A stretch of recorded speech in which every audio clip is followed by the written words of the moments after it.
Baik, terima kasih pimpinan. Yang terhormat pimpinan dan anggota Komisi 6, yang terhormat Pak Menteri Investasi, terpaksa apresiasi Pak, memang Pak.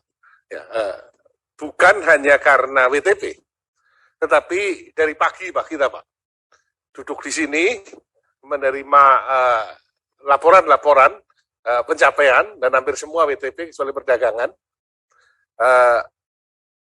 Dan Bapak satu-satunya menteri yang bukan cuman penyerapannya, tetapi ada capaiannya.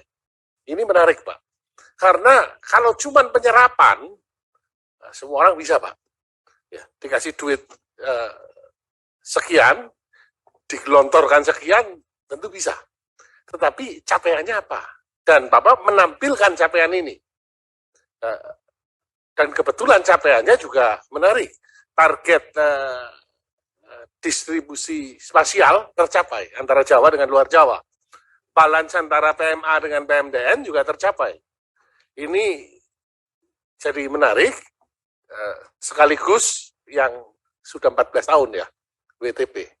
Sehingga tadi sudah terkonfirmasi Pak Demer. Nah, tapi yang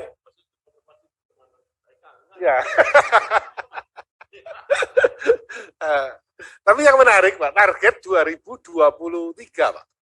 Kita menyadari 2023 adalah situasi yang berbeda, di mana sudah masuk ke tahun politik Pak. Ya, bukan cuma tahun politik, tetapi pertumbuhan ekonomi global juga mengalami penurunan.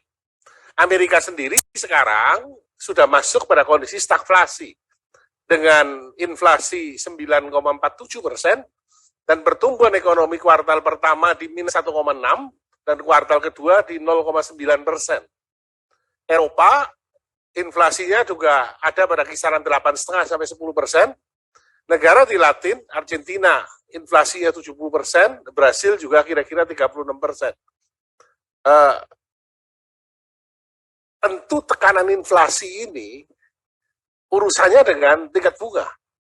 Fed Fund yang biasanya gap antara Fed Fund dengan BI rate itu kisarannya antara 3 sampai 6%, sekarang Fed Fund di 1,75 dan BI rate selama 18,75 baru kemarin dinaikkan ke 0,25 jadi 3,75. Dan kalau kita melihat target dari Fed Fund, itu akan dikerek terus ke 3 sampai 3,5%.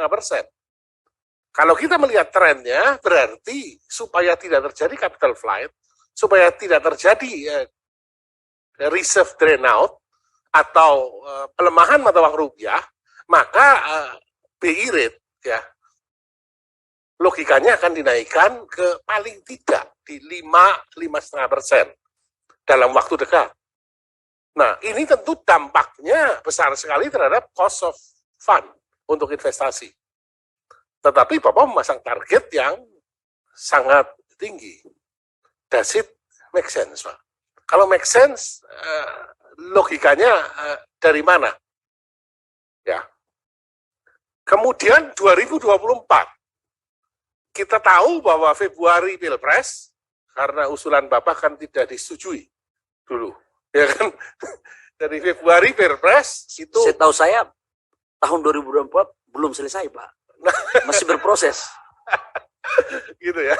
Dari 2024 Februari itu babak pertama Pak.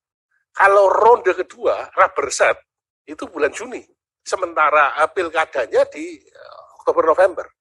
Berarti praktis kalau saya adalah seorang pengusaha, saya stand aside, menunggu sekaligus melihat profil resikonya seperti apa. Ya, sehingga ini juga menjadi hal yang menarik. Apakah Bapak akan berani juga pasang target investasi masuk yang tinggi? Kalau kita lihat capaian Bapak yang dilaporkan, saya baca di media, di Q1 2022 dan di Q2 2022 juga peningkatannya fantastis Pak, di atas 25%.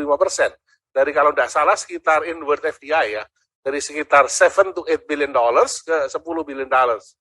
Ini menarik di 2022, tapi 2023 dan 2024 is another story. Jadi nanti tanggapannya ke arah situ seperti apa. Kemudian kaitannya dengan dana masuk, kaitannya dengan duit yang keluar juga, Pak. Harus disadari, Presiden melaporkan 18 atau 27 consecutive months, trade balance kita positif.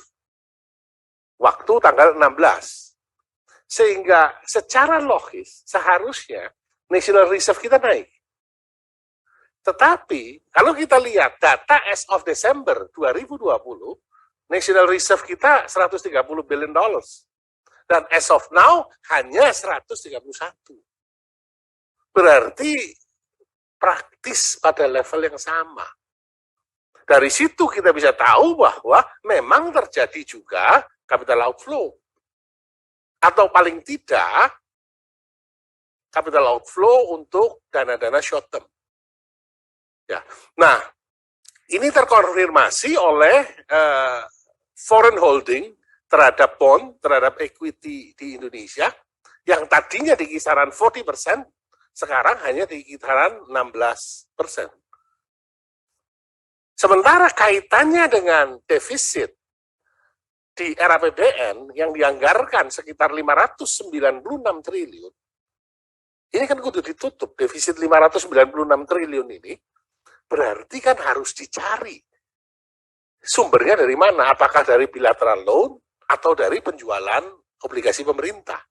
Kalau penjualan obligasi pemerintah, ini nanti urusannya adalah bahwa domestic holding sudah di 84%. Apakah benar kita punya capacity ke situ?